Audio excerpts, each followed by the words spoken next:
মাটা যেদিন ঘরে থাকে না সেদিন দেখা যায় ঘরে কোনো আলো থাকে না, ঘরে কোনো প্রাণ থাকে না।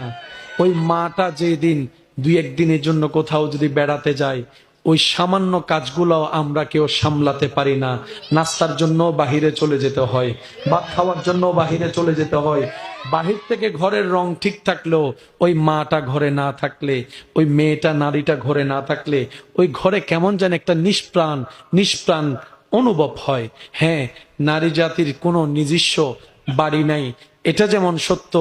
মা ছাড়া, নারী জাতি ছাড়া ঘর কখনো ঘর হয় না, পরিবার কখনো পরিবার হয় না। কথা বলেন ঠিক কিনা?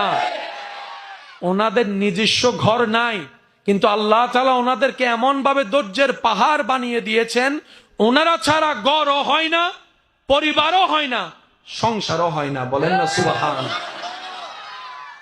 আল্লাহ আমাদেরকে কদর করার তৌফিক দান করুন। ওনারা ঘর করে না, ঘর সাজায় দেয়।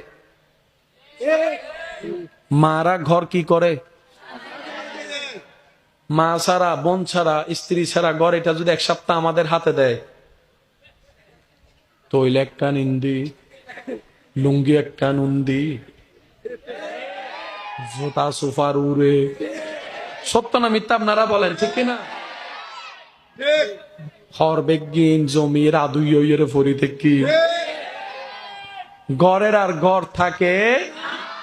সেজন্য আল্লাহ তাআলা এমন ভাবে সাজিয়ে দিয়েছেন, স্বামীর জন্য স্ত্রী দরকার, স্ত্রীর জন্য স্বামী দরকার। দুজন যখন স্বামী স্ত্রী এক হয় তখন সেটাকে বলা হয় সংসার।